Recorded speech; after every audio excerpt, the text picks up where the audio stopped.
We don't know if starting 2016 with a motorcycle show is an indication that this will be a good one for the motorcycling industry, but it's definitely great for all bike lovers out there. So thousands of motorcycle enthusiasts headed to the Miami Beach Convention Center last weekend to see what the second edition of the Miami Progressive International Motorcycle Show had to offer. I am Julie Maioli with Team USA2Ride, and I walked around the convention center in search of some cool bike conversations. And my first stop was at the Kawasaki booth, where I had the chance to chat with the guys about the new Ninja ZX-10. I'll start by just giving you a little history from the World Superbike Series and the success we've had with the ZX-10R. Our engineering team has really taken a lot of those advancements and put it into this production model. So the 2016 ZX-10R, launch control, power assist mode, traction control, has its own engine braking system. So there's a lot of highlights that we've taken directly out of the superbikes and put it into this production model. So it's for someone like you to be able to get on and have those same benefits that they have on the track. Now you can have that on the road. I love all kinds of bikes, but my passion for racing and traveling brought me to the KTM booth, which featured motorcycles that fit all I like to do on two wheels. That includes the RC390 Cup model, which is ready for the track, and the 1190 Adventure R, a bike that could take me around the country. Thank you for coming by the KTM booth. Here, mostly at the IMS show, we have most of our street bikes. So this is just a broad overview of our street product. The way the booth is set up, starting on the outside, is our 390, RC390 race bikes and cup bikes. So this is just kind of an entry level to our racing program for our street racing.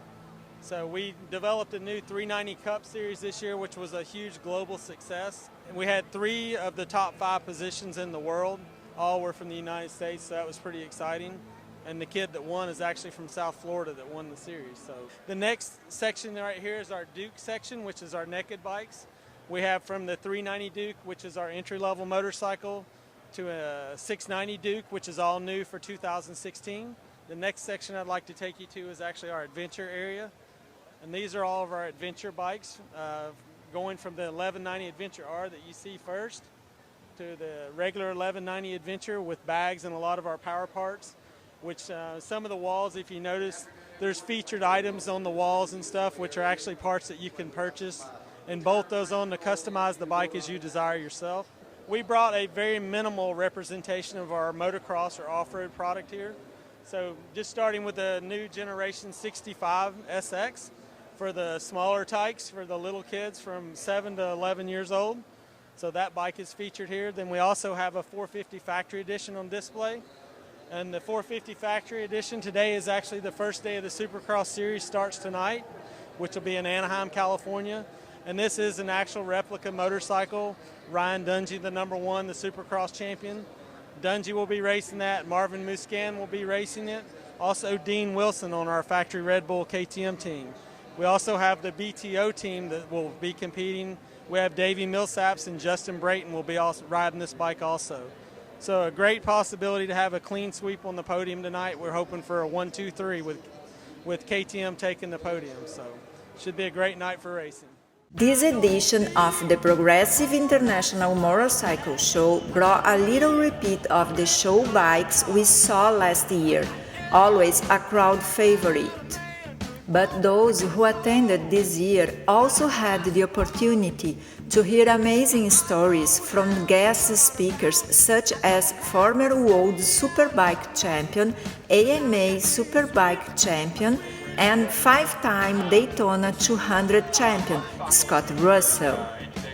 Another guest speaker that grabbed my attention was Glenn Hagstad, a world traveler whose stories are just unbelievable. So much that National Geographic has featured a documentary about the time when he was held prisoner by the Colombian Revolutionary Army while riding through South America. Before leaving the show, I had a conversation with the person behind the event and learned a little more about the motorcycle show from production manager Gene Dusky. Tour, we had a lot of positive feedback. In regards to Miami itself, we had a little bit more feedback as to what we needed to do to perfect the show. One thing we didn't have last year was free motorcycle parking in Miami. So we do have now free motorcycle parking here for the motorcyclists to come in. So we have 10 cities in this tour. This is city number 5. Last year we came to Miami and we had a lot of positive feedback. Some of the reason that we come here is because the manufacturers want to come here. The consumer support was awesome last year, so they wanted that again this year. And I think that they end up selling a lot of motorcycles as a result of coming down here. So that helps us decide where we're going to go. As far as the motorcycles, the industry's been growing. There's a lot more motorcycles on the street because traffic is so bad. So motorcycles and scooters are able to get around a lot more. A lot of it is artistic. So as you see these motorcycles, you know, the fancy paint jobs, and a lot of it is also technology. You know, we have a lot more electric motorcycles. Yamaha is coming out with electric. Honda is coming out with electric. In addition to like Victory now has an electric bike, and Zero motorcycles, which have been on tour with us in the past. The insurance industry is a billion-dollar industry, and it's very competitive. So Progressive is the #1 insurer of motorcycles in the country. So for them to sponsor the International Motorcycle Show has been a tremendous help, not only to us, but the people that come in. If you went into their booth, you saw they're giving away T-shirts and coffee, and it's not about them trying to sell insurance. They just want to help promote the industry. As the #1 insurance agency in the country, they were able to gain more support by sponsoring the show. And we have them until 2020, so that's great. Well, you know, I've been racing and riding for a long time, and I see the industry growing. There's a lot more younger people that are getting into the industry. As the older people, the baby boomers, as they're aging out of the industry, a lot more younger people are coming in, a lot more women riders. And like we talked about, the technology and the electric bikes are coming a long way. So I see that growing also. And they're trying to make the bikes safer, you know, anti-lock brakes. A lot of it trickles down from the automotive industry and also from the racing. So, you know, the traction control is now on the bike, a lot of the bikes. ABS, launch control. So all of that is trickling down to make the bikes safer. Great. So that's it here from the IMS, Julie Maioli, USA2Ride, and Gene Dusky. Thank you so much for your participation. Thank you, Julie.